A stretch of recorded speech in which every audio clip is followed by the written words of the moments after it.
दोस्तों आज मैं आपको ओवैसी के बारे में एक बहुत बड़ी सच्चाई बताने जा रहा हूं जिसे अब तक आपसे छुपाया गया है। देखिए ओवैसी के बारे में हमने ग्रोक एआई पर उनसे एक सवाल डाल दिया, प्रॉम्प्ट डाल दिया है कि आखिर ओवैसी के चुनाव लड़ने पर भाजपा को कैसे और कितना फायदा होता है। तो उन्होंने जो जवाब दिया ना, जिसे सुनकर आपके पांव तले जमीन खिसक जाएगी।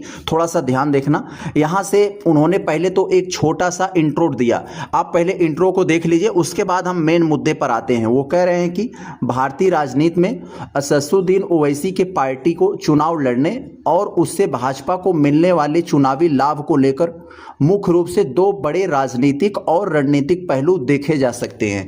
क्या देखे जा सकते हैं, जरा ये पहले पॉइंट में क्या कर रहे हैं, पहले पॉइंट में क्या बता रहे हैं, वोटों के विभाजन के बारे में, वोट स्प्लिट फैक्टर के बारे में जरा ध्यान से सुनना।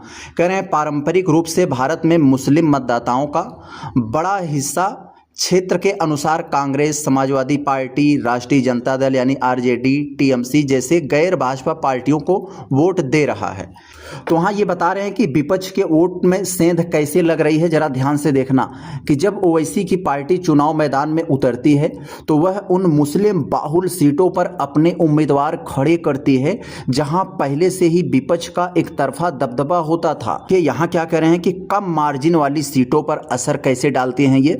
ओवैसी की पार्टी को मिलने वाला जो वोट होता है, एक एवरेज में 5,000 से 20,000 के वोट में वो पाते हैं, तो उसका जो वोटों का कट लगाती है कई बार विपक्षी उम्मीदवारों को हराने और भाजपा उम्मीदवार को मामूली अंतर से जिताने के लिए काफ़ी बड़ा साबित होता है। जैसे आपने बंगाल, बिहार में देखा होगा कि ऐसे ऐसे मुस्लिम बाहुल क्षेत्रों में भाजपा जीत गई जहां पर उसका जरा सा भी चांस नहीं था जीतने का, सिर्फ और सिर्फ इनकी वजह से। और ये आगे क्या करें हैं, जरा ध्यान से सुनना। आक्रामक भाषा और प्रतिक्रिया, जितना ये आक्रामक भाषा का यूज करेंगे ना उतना ही भाजपा को फायदा होगा।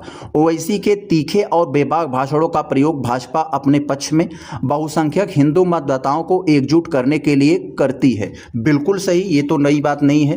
ये कह रहे हैं विपक्ष पर तुष्टीकरण का टैग लगाना। कैसे? जब विपक्षी पार्टियां मुस्लिम वोटों के लिए ओवैसी से मुकाबला करने की कोशिश करती हैं तो भाजपा उन्हें तुष्टीकरण की राजनीति करने वाला बताकर बहुसंख्यक वोट बैंक को अपने पक्ष में लामबंद कर लेती है।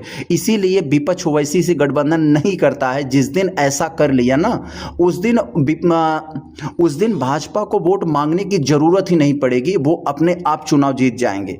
चले हम आगे देखते हैं। यहां पर जो इन्होंने कंक्लूजन के रूप में एआई ने बताया है ना, जरा ध्यान से देखना। सीधे शब्दों में उन्होंने बताया कि गणितीय रूप से समीकरण के स्तर पर ओवैसी के चुनाव लड़ने से कई सीटों पर विपक्षी का वोट बढ़ जाते हैं और वैचारिक रणनीतिक रूप से इससे चुनावी माहौल का ध्रुवीकरण होता है, जिसका सीधा चुनावी फायदा अक्सर भाजपा को मिलता है। तो दोस्तों आप सबसे हम यही कहते हैं कि आपके सामने दिल्ली का उदाहरण, बंगाल का उदाहरण, बिहार का उदाहरण और एमपी वगैरह के कई सारा उदाहरण हैं कि जहां जहां ओवैसी लड़ते हैं सिर्फ उन्हीं सीटों पर ये चुनाव लड़ने जाते हैं जहां पर विपक्ष जीत रहा हो। एक हमारा सवाल ये है कि मैं सीना ठोक कर क्यों कहता हूं कि ये बी टीम है, जरा ध्यान देखना। इनकी एक मच्छर जैसी पार्टी है, 6-7 विधायक है अपने गृह राज्य में और इकलौते सांसद हैं, लेकिन ये पूरे देश में घूम घूम कर चुनाव लड़ते हैं, रैलियां करते हैं, इतने बड़े बड़े मंच पंडाल बनते हैं। इनका पैसा कहां से आता है?